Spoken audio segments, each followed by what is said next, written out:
Ah ah! Fait qu'aujourd'hui, on va te parler Internet des jeux de traîtres, des jeux de menteurs, des jeux dans lesquels on va se regarder dans les yeux, puis peut-être avoir à mentir à nos amis. Fait que sois averti, là, c'est des jeux qui sont quand même un petit peu rentre-dedans. OK? Hey, toi.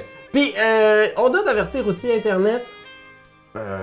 Ça se peut que parmi un des animateurs du top, il y ait un traître. C'est pas sûr! Quoi? C'est pas sûr. Oui, c'est pas sûr, mais on joue à ça aujourd'hui. Il y a un de nous trois qui est pas le vrai animateur d'Etu Game. J'espère qu'on le saura avant la fin de cette vidéo. J'espère aussi. Ah! 10e position Internet, Time Bomb! Time Bomb qui est un jeu... ça va? Oui, mais c'est... Un jeu de tricot. Un jeu de tricot, non plus un jeu de coupage de cordes, de fil. Tricot. Tricot. Ah oui, parce que il y a certains fils qui sont devant nous qui sont des fils qui sont reliés à rien, mais il y en a d'autres qui sont reliés à une bombe. Et si on coupe ces 10 fils-là, il y aura explosion. Et Exact. parmi nous, ben, il y a quelqu'un qui veut que l'explosion se passe. Ouais, il y a des désamorceurs puis des amorceurs, si on veut. C'est beau quand même quand tu parles. Vous pouvez venir chez moi, tous mes fils sont nickel. Oh, c'est ce que tu dis, mais c'est-tu vrai? Parce que moi, pour vrai, devant moi, tous mes fils, Enfin, le deuxième là, je suis pas sûr. Mais les autres, tu peux y aller.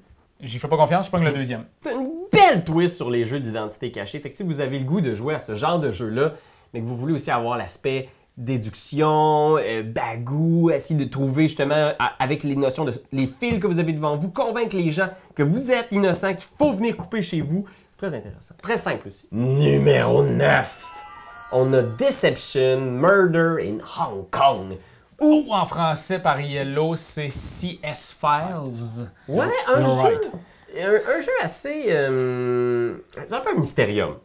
Oui! Mais, c'est pas exactement mystérium, mais c'est-à-dire que on doit faire deviner à nos amis qui parmi eux est un meurtrier dans la police de Hong Kong. Puis ce qui est cool, c'est que le gars, le légiste qui donne les indices, il va nous donner toujours des éléments par rapport au cadavre, le lieu du crime. Puis ça va essayer de nous aiguiller, mais en même temps, celui qui est l'assassin, le meurtrier au sein de la police, il va essayer de faire passer les autres pour des louches, puis il va essayer de se déprendre de ça. Fait que c'est aussi un jeu de mensonge, de bagou. Tu vas vraiment pédaler pour essayer de te faire paraître. Parce que ça se peut que toi, t'ailles un cure-dent, puis moi, un Q-tip, mettons, et le tueur a choisi son Q-tip, puis c'est comme ça qu'il a tué la personne.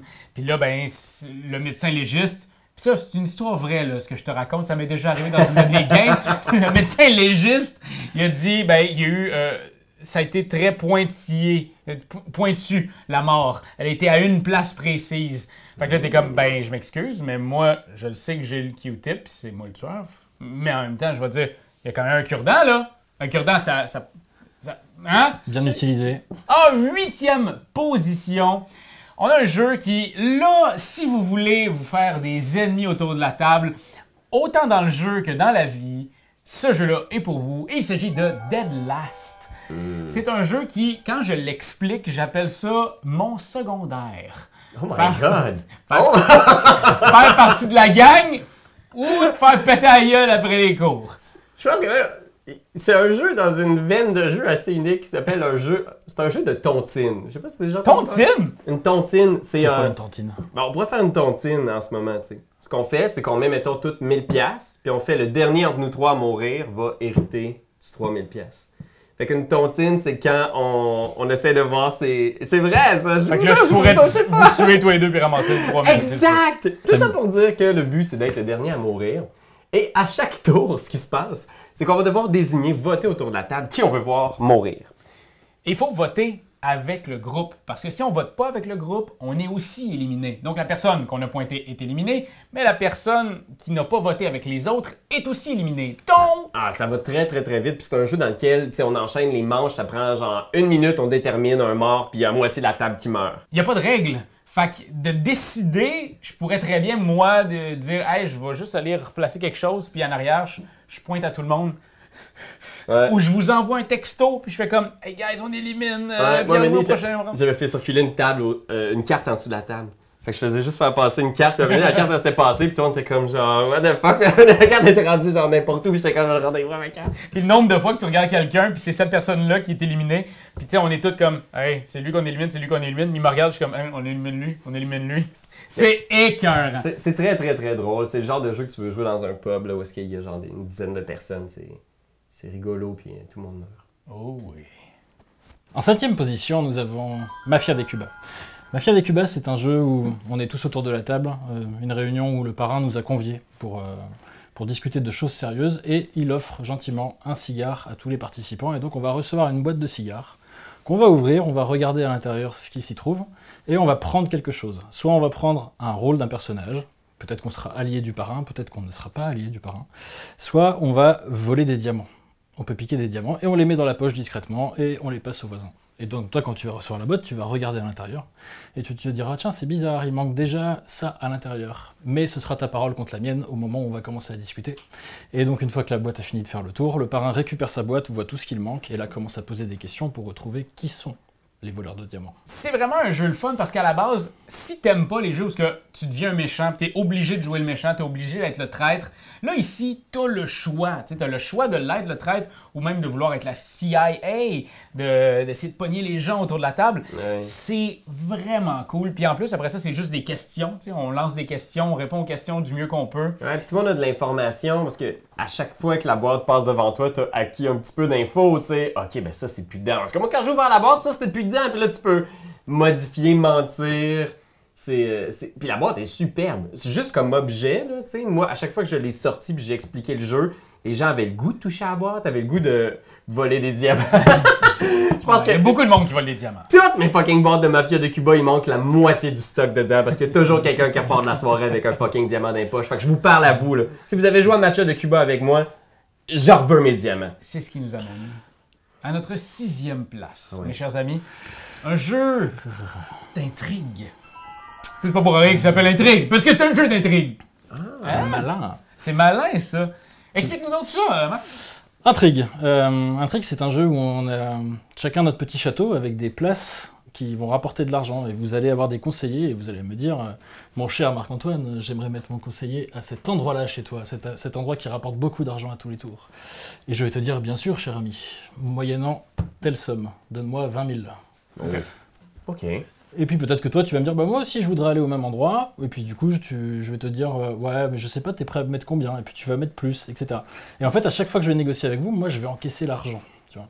Et une fois que j'ai encaissé l'argent de tout le monde, là, je choisis ce que je fais. Et donc du coup, je peux choisir si j'ai envie de vous mettre à la place que vous m'aviez demandé et que je vous avais promise ou si finalement non. Mais le problème de ce jeu, c'est qu'il va falloir, c'est un peu sur la longueur, ça dure 45 minutes la partie, donc si tu commences à trahir les gens dès le début, ça va se voir un petit peu.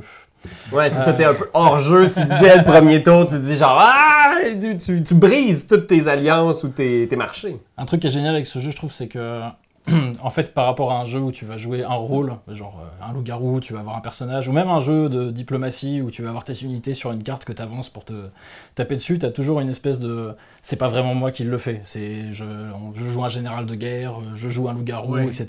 Alors que là, c'est les yeux dans les yeux, et là, c'est moi qui le fais vraiment. Et donc, c'est vraiment... Ça fait mal. C'est vraiment un des jeux où j'ai perdu le plus d'amis, je pense. 5e position. C'est un beau gros jeu quand même. Puis il y en a plusieurs des jeux assez... comment dire? Des jeux un peu plus lourds qui contiennent des éléments de traîtrise. Mais celui qui reste un de nos préférés, juste parce qu'on aime ça, les zombies, c'est Dead of Winter. Tu sais, il y en a plein, là, des bons jeux. Genre, on pensait à Nemesis, Ouais. Unfathomable. La nouvelle version de Battlestar Galactica de FFG. Mais Dead of Winter... ça reste un classique parce que moi, ça raconte tellement une histoire humaine, je trouve. On essaie de faire une petite colonie de survivants dans une apocalypse de zombies, mais on a tous un objectif un peu bizarre. Des fois, il y en a qui veulent avoir des livres. Moi, j'ai juste besoin d'avoir beaucoup de livres. parce Moi, que sinon, énormément de gaz parce que je veux faire le plus loin en char possible. ça se peut, puis il se peut qu'un de tes objectifs, ça soit de tuer tout le monde.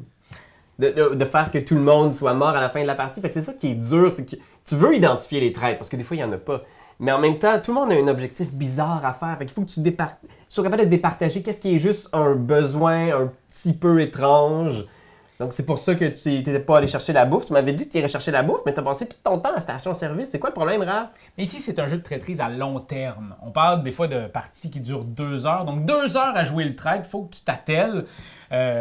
Moi, c'est souvent des moments de même à la fin de la partie où je me sens le plus trahi dans mon cœur et dans mon âme. Non seulement c'est violent, mais c'est pas super bien balancé. Fait que c'est...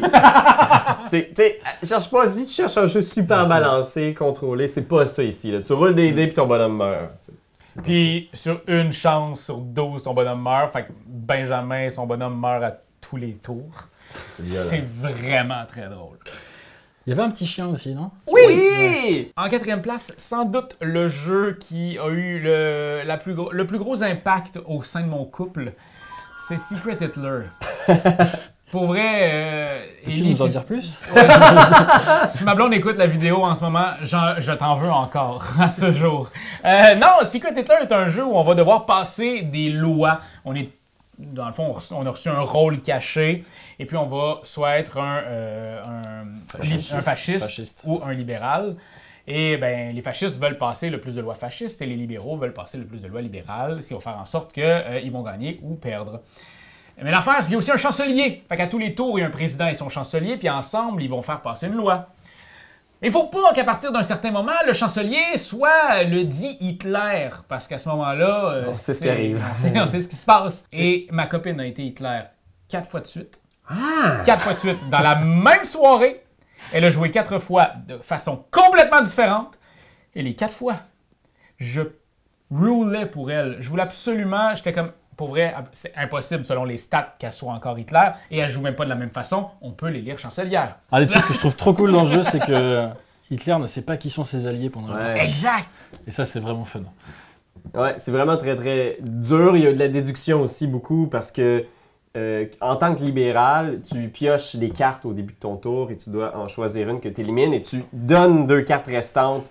Fait que tu as un certain contrôle, mais il y a possibilité que tu pioches 3 lois fascistes. Fait que des fois, tu peux te défendre en faisant « Mais j'avais pas le choix de te donner 2 lois fascistes, j'en avais pioché 3, mais... » Des fois, il y a des menteurs qui peuvent se faufiler là-dedans, il y a de la déduction à faire, compter les cartes, voir qu'est-ce qu'il y a en jeu, c'est vraiment Plus tu y joues, plus tu deviens bon dans des pièges ou pas à donner aux gens. T'sais, si tu pioches justement 2 cartes libérales, ben, tu vas pas en discarter une. En fait, tu vas t'arranger pour avoir une fasciste et une libérale pour que la personne ait le choix, afin de savoir vraiment, Marc, t'es-tu la personne qui est fasciste? Gagner de l'info de cette façon-là. Exact. Et oui, 3e position, Two Rooms in a Boom, un gros jeu à déploiement extraordinaire de Thursday Night Games. Ouais. Je me serais jamais permis de l'essayer devant la caméra de dire ça. Ça va être ici le logo de la compagnie. Ils font aussi Mothership de Role-Playing Game. Ils sont une scène. C'est vraiment une super gang. Puis c'est un jeu dans lequel il y a 2 groupes. OK? T'as besoin de 2 pièces. Puis là, tu donnes une carte d'identité à tout le monde. Puis t'es soit un bleu ou un rouge. Les bleus, leur chef, c'est le président. Et les rouges, ils ont un joueur qui s'appelle la bombe. Et le but des rouges, c'est qu'à la fin des manches de jeu, la bombe soit dans la même pièce que le président. Et les bleus, ils veulent pas que le président soit dans la même pièce que la bombe à la fin de la game. Mais comment on change de pièce? C'est qu'à chaque moment, il y a comme un 5 minutes pour la première manche. 4, 3, 2 et 1.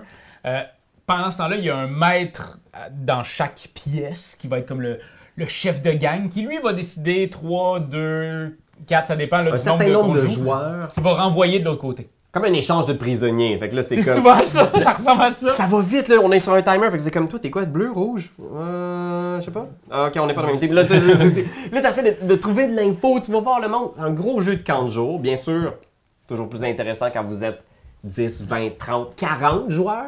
Les rôles, il y a tellement de rôles. Ce qui est terrible dans le jeu, c'est que du coup, quand tu arrives dans une pièce où t'étais pas au départ, t'es tout de suite suspect. Ouais.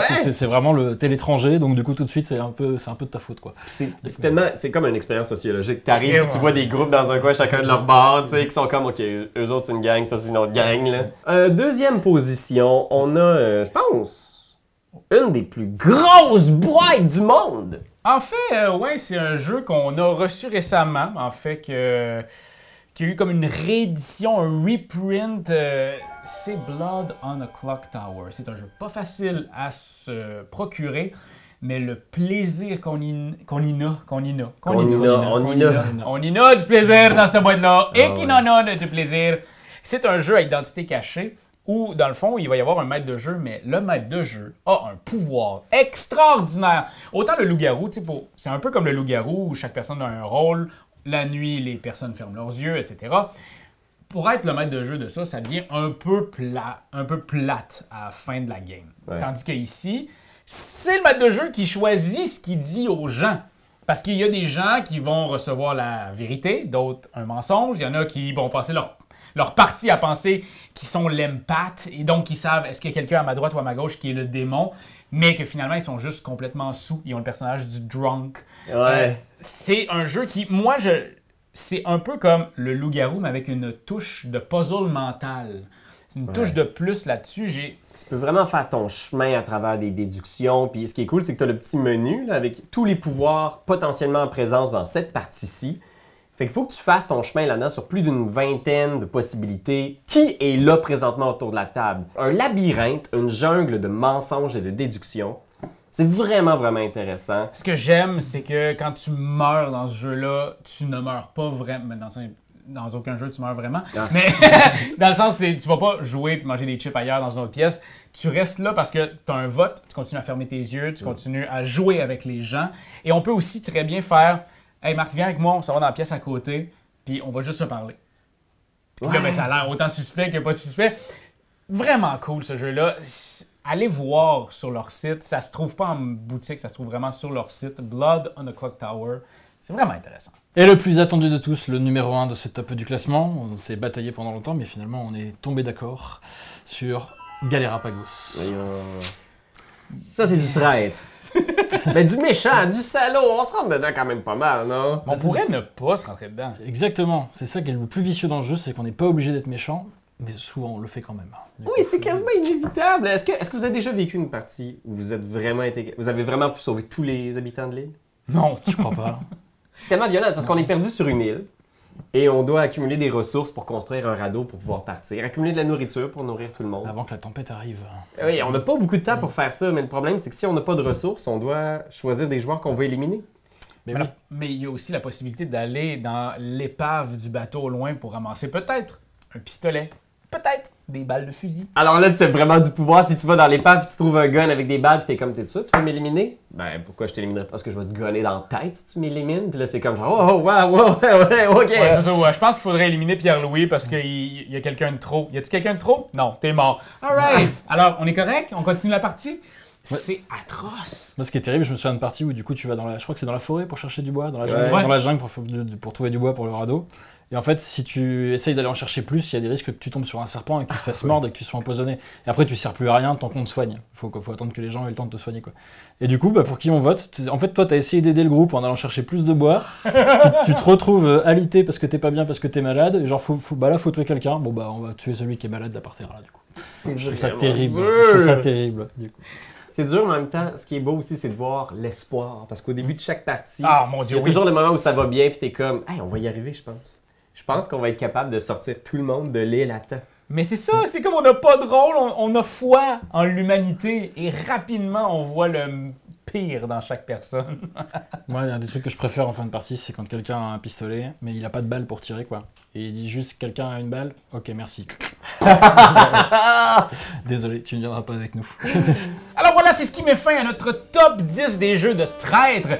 Si t'as aimé ça, si t'as des idées, toi, de jeux de traîtres, écris-nous en commentaire ce que tu nous suggérerais d'essayer. On aime ça, te lire, t'écrire,